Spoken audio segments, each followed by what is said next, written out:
desaprovecharon la oportunidad que se tenía. El ministro Monroy, una persona opaca, oscura, tenebrosa, moviéndose en muchos temas, por esto incapaz. Producto de él, y ese es uno de los temas que vamos a hablar, es el tema del estancamiento de la ejecución de los préstamos para la construcción de hospitales. Luego llegó la ministra Amelia, ¿verdad? Una gente técnica muy... ella le metió un dinamismo al ministerio, pero cometió un par de errores. Uno de ellos fue el tema de la adquisición de las vacunas públicas, un negocio dirigido de casa presidencial. El ministro Brolo, de Relaciones Exteriores, que nada tenía que hacer determinar, pero como había comisión de por medio, nosotros pusimos algunas denuncias, y es otro de los temas que vamos a abordar. Y luego caímos con Francisco Coma, pícaro. No hay otra forma de tirosazo. Sí. Eso lamentable, pues, porque llegó con muchas expectativas. Al final lo que quería él era montarse en la silla de ahí, que no quería dejarlo. Estaba aferrado, incluso era de la gente que decía que no iba a haber cambio de gobierno y que él iba a seguir de ministro. Entonces, y en todo eso, pues, se volvió la institucionalidad del Ministerio de Salud, y seguramente usted ya se está dando cuenta de esto. Pica alguna gente que estuvo ahí, una viceministra, Lenny, no sé qué se llamaba la señora, no sé si todavía la tiene por ahí, cuidadito con esa señora. Porque sí, una señora pícara, y en algún momento la justicia va a llegar a ella, ¿verdad? Una señora que desde muchos años atrás ha manipulado el sistema de registros sanitarios en el ministerio para beneficiar a algunas farmacéuticas en particular, y en la época de la pandemia ella facilitó el tema de algunos registros para beneficiar a unos farmacéuticos afines al gobierno, y troceó a otra gente para que no entrara competencia para esos negocios que ellos estaban montando. Ese departamento hay que meterle mucho análisis, ministro, ¿verdad? Pero bien, ya me extendí un poco en varios de los temas que queremos platicar con usted. Ministro, vamos a hablar del tema de las ONG de salud también, muy generales, pero sobre todo queremos conocer cómo están recibiendo ustedes el Ministerio de Salud, cuáles son sus prioridades en este momento, qué están delineando, qué apoyos necesitan. Invitamos también a representantes de pacientes trasplantados de riñón, ¿verdad? Bueno, la semana pasada tuvimos la crisis de UNAEP, gracias por atendernos ahí, y creo que aunque costó un poquito, pero se dio una respuesta lo más ágil que se pudo en su momento a la situación esta, y es parte también de lo que tenemos que hablar, y en algún momento también les vamos a ceder la palabra a los representantes de los enfermos trasplantados para que usted conozca un poquito cuál es la realidad de ellos, cuáles son sus angustias en esta situación, y también algunas de las demandas de ellos.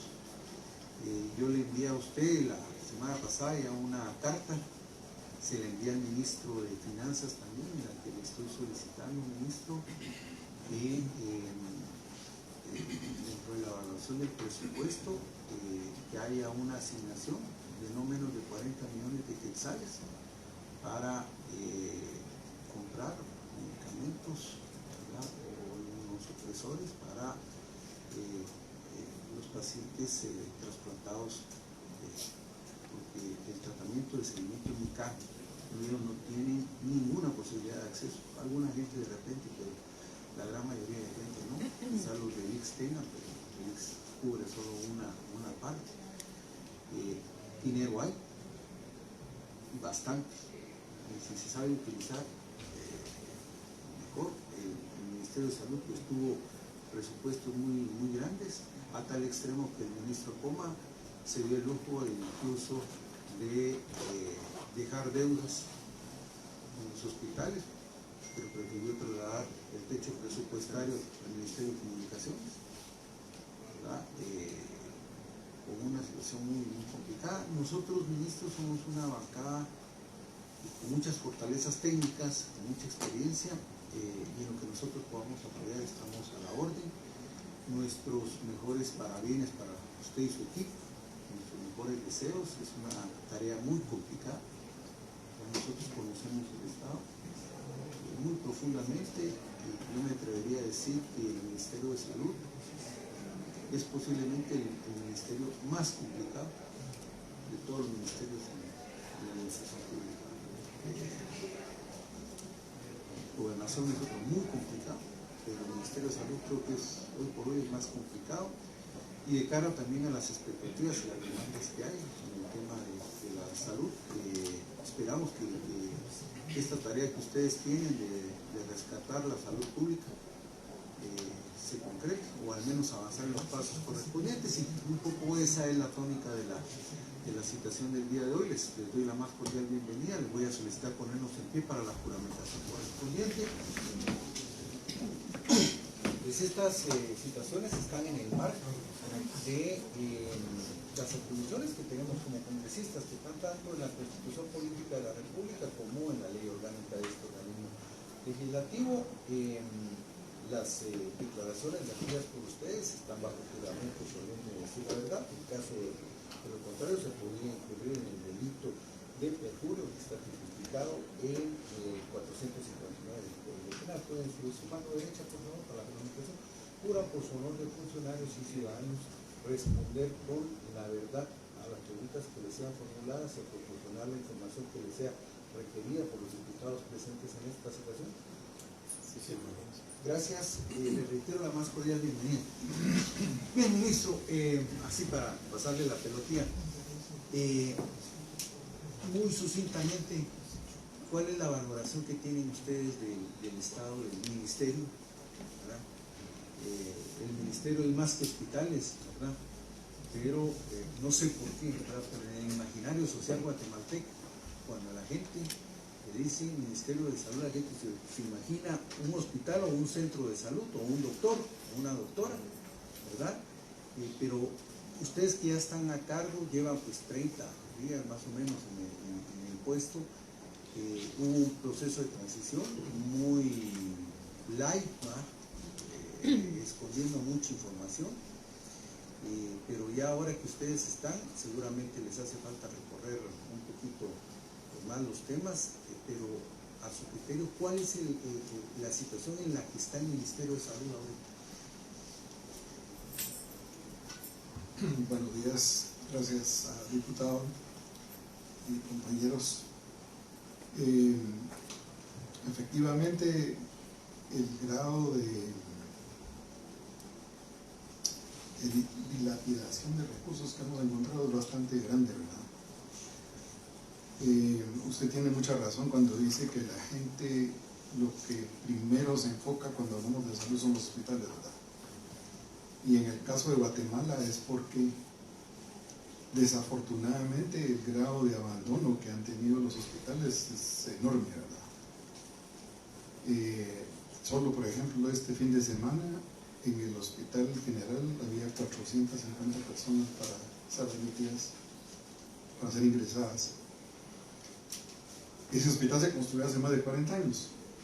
El Hospital Roosevelt va a cumplir 76 años. Y la población se ha cuadruplicado, no solo en la capital, sino en el país completo, ¿verdad? Entonces, el primer asunto, diríamos, es este sistema que no está integrado. donde la persona decide venirse a la capital, a estos dos hospitales, porque no se le pudo resolver su problema en el lugar de su residencia. En ese sentido, lo primero que estamos haciendo es revisitar esos planes. Guatemala lo que no carece son planes, ¿verdad? Tenemos planes de casi todo. Tenemos todas las cifras, planes que necesitaríamos para trabajar. Sin embargo, la forma en la que se han administrado esos recursos para que ese sistema funcione integradamente no ha sido así.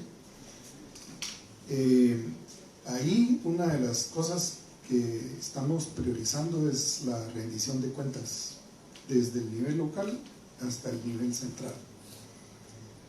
En la visita que hicimos con el señor presidente a Sololá hace 3 semanas, lo que le dijimos es eso: queremos rendir un informe mensual de cómo están funcionando los servicios de salud. Eso también incluye los hospitales, a todos los niveles.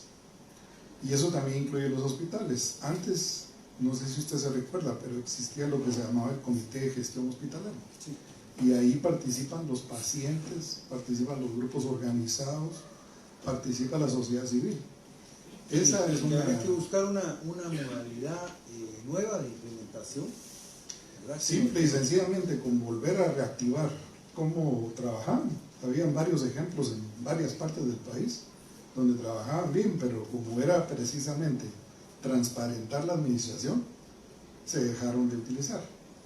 Yo tuve la posibilidad de ver una experiencia muy interesante de la veeduría, así se llama, veeduría social del sistema de salud en Venezuela, donde la misma gente contribuía a verificar que los hospitales estuvieran dando las atenciones, ¿verdad? Pero lo implicaba también empoderar a la gente, ¿verdad? Creo que es una buena idea, Luis. Sí, o sea, ahí lo que yo le decía a la gente en Sololá es que para los administradores el gerente no es cómodo, porque uno tiene que, en la analogía, desnudarse, ¿verdad? O sea, ser lo suficientemente honesto de decir las cosas que trató de corregir y no pudo, pero decirles la verdad. La gente le da la oportunidad, le da el chance de probar nuevamente. Lo segundo que hemos encontrado, yo por ejemplo pedí, y se los vamos a hacer llegar, diputado, un listado de todas las compras menores de 100,000 quetzales, y el legajo es más o menos de este grueso, son millones de millones de millones. O sea, lo que encontramos es que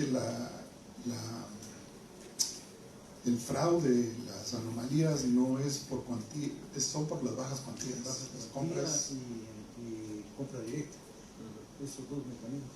Solo ahí con ese de menos de 100,000 son millones de millones de millones. Entonces lo que vemos ahí es que cuando se descentralizaron las unidades ejecutoras, la idea era, bueno, en el sentido de agilizar, pero como no hay un sistema de control que verifique que al hacer esa práctica uno lo que está haciendo es falseando, manipulando el procedimiento, la gente ha utilizado... En el viceministerio administrativo hay una gerencia abajo de usted, ¿verdad?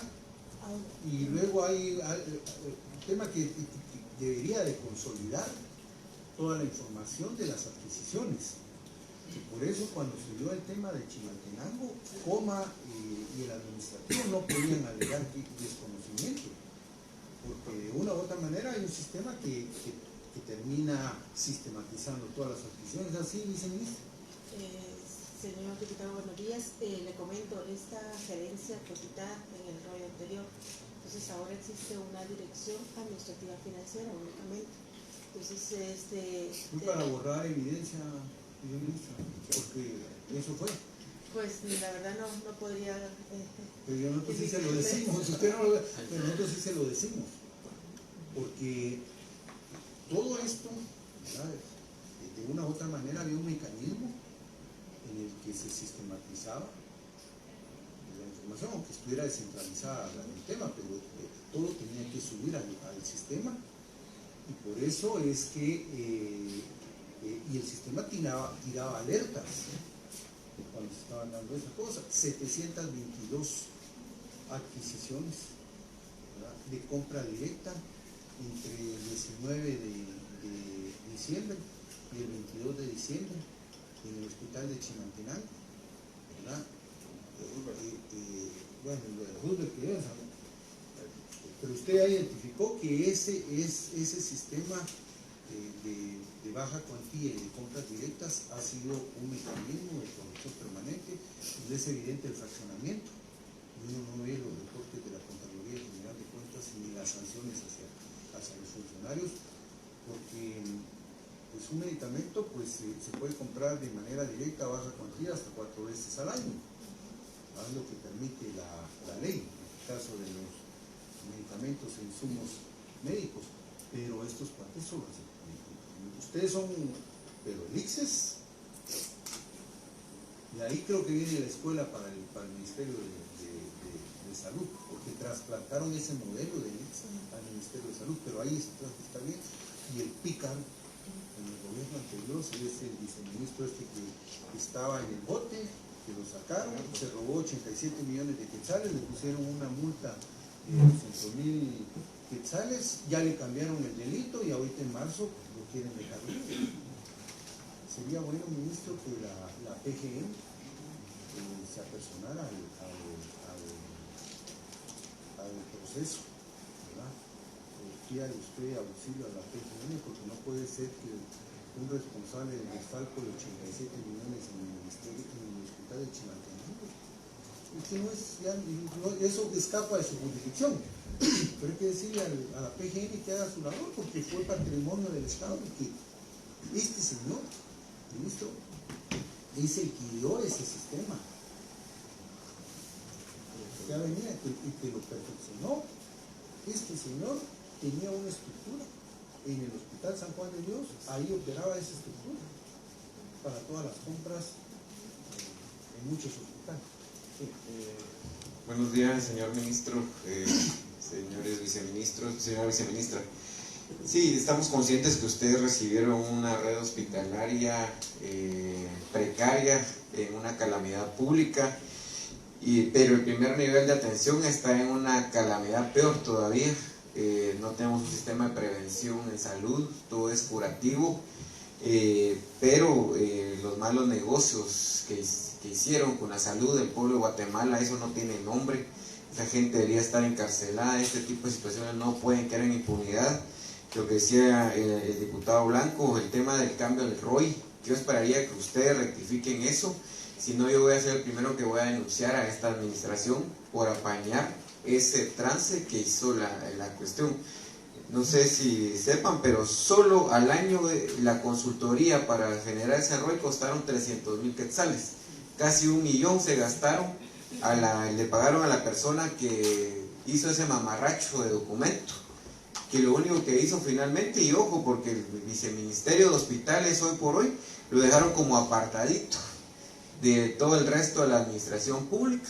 Pareciera ser que vamos a tener dos ministros, así entendería yo. Un ministro que le dejan todo el resto de la parte administrativa, pero tendríamos un ministro de facto de alguna forma, si no es una persona idónea y correcta, que es la que va a administrar toda la red hospitalaria, que es donde está el dinero y donde han demostrado que ahí hicieron la mayor cantidad de trances las autoridades anteriores.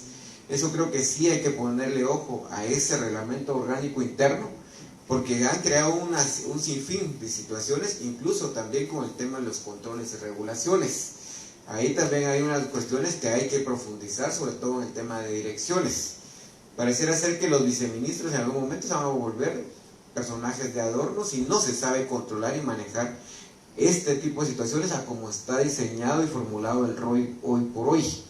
Yo sí tengo una cuestión que eso ya lo deberían de cambiar. Eso debería ser una de las primeras acciones que deberían de hacer al momento de empezar a tomar el control del ministerio, porque van a generarse problemas en toda la red hospitalaria.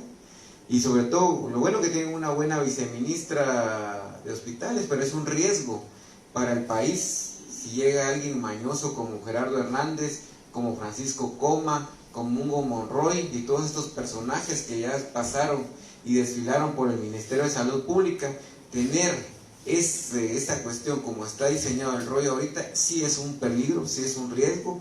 Yo los invitaría a que realmente tomen cartas en el asunto. Eso no hay que fortalecerlo, eso hay que cambiarlo, hay que hacer un nuevo diseño de reglamento orgánico interno, porque incluso hasta para el tema de las plazas se volvió un negocio esa cuestión del ROI.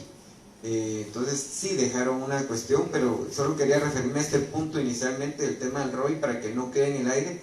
Y sí, desde la Subjefatura de la Bancada yo sí les solicito que ya manden o delineen cuál va a ser las medidas que van a tomar para este tipo de situaciones, porque ahorita como está actualmente tenemos 2 ministros. Si me preguntan, tenemos 2 ministros. La viceministra de hospitales muy bien puede operar por sí sola con todo el tema de la red hospitalaria sin necesidad de pedirle permiso o autorización a usted como ministro de salud, y que usted es la máxima autoridad ministerial. Pero como está diseñado el reglamento orgánico interno ahorita, lo desplazan inclusive en este tema de la red hospitalaria del país, y eso es preocupante, sobre todo con la crisis que estamos viviendo actualmente. Gracias. Pues sí, ministro, disculpe ahí, pero síganos contando qué le dejaron.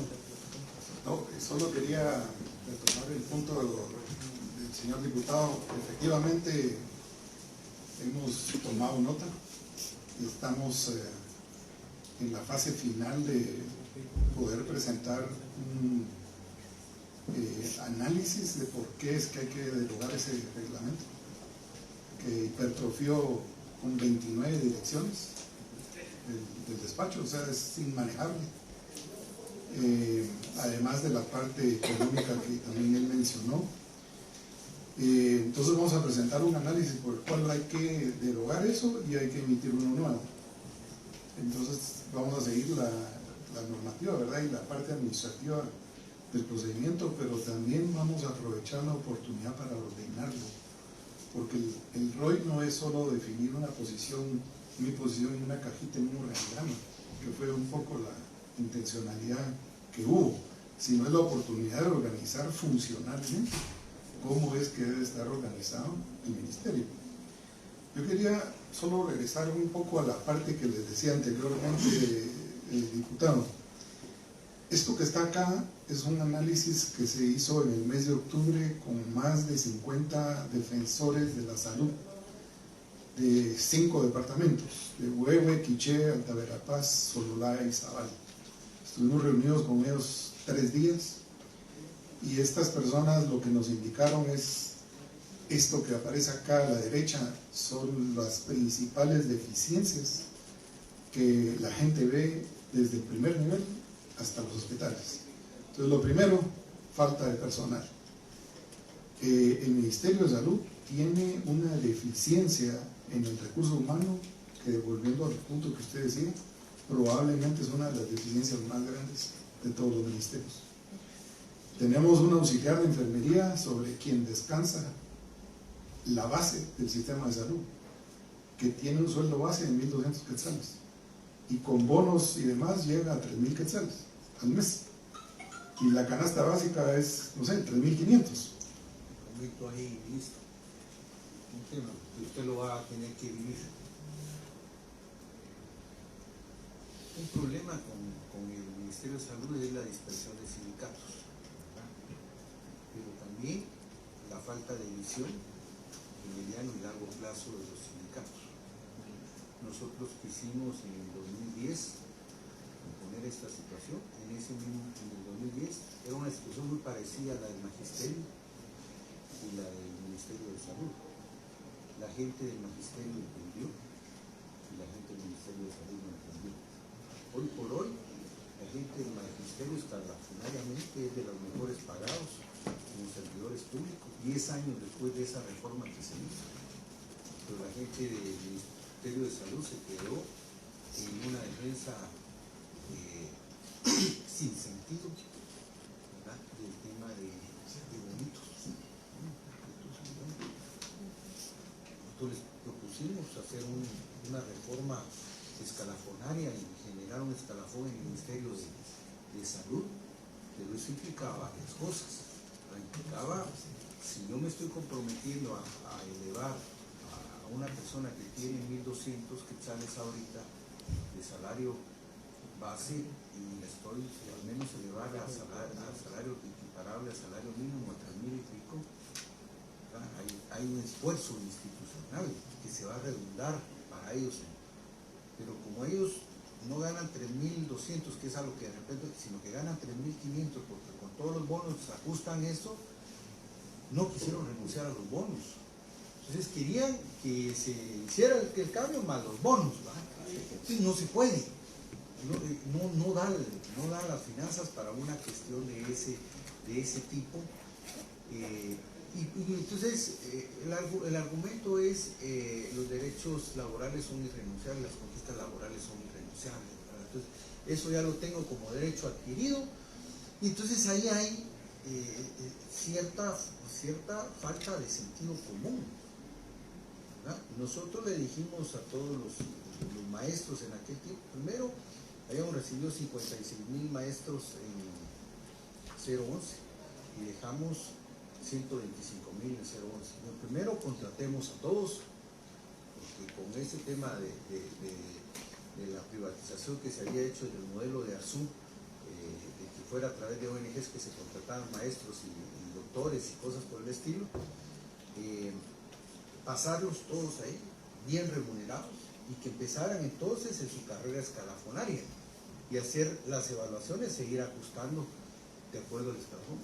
El magisterio lo aceptó, y hoy un maestro de escalafón F, bueno, tiene 8.000 quetzales, medio tiempo de trabajo y pues 10 meses. La gente del Ministerio de Salud, por esa acción obcecada, yo se lo digo porque en aquel tiempo a mí me tocó que negociar con Jubiel Acevedo, me tocó que negociar con Luis Lara, que era el de salud. Con uno se logró acuerdo, se logró un buen acuerdo que permitió el desarrollo escalafonario del magisterio, pero con salud ese tema hubo. Ojalá que la gente de la representación sindical actual entienda la ventana de oportunidad que hay con un gobierno de estas características y logren un cambio de modelo, pero implica un tema de sentido común, y esto lo va a ver usted, porque el problema del personal es básico. Sí, tenemos un censo actualizado que la Oficina Panamericana de Salud ayudó a desarrollar, en donde se plantean ahí algunas opciones de poder reducir esa brecha. Tal vez mencionarles que en ese sentido, dentro de esa revisión de la red integrada de servicios de salud, estamos utilizando ese censo de recursos humanos que es necesario tener para poder trabajar de esa manera. Esta es la DRIS, que antes era CIAS, ¿no? Exactamente, las direcciones de redes integradas de salud.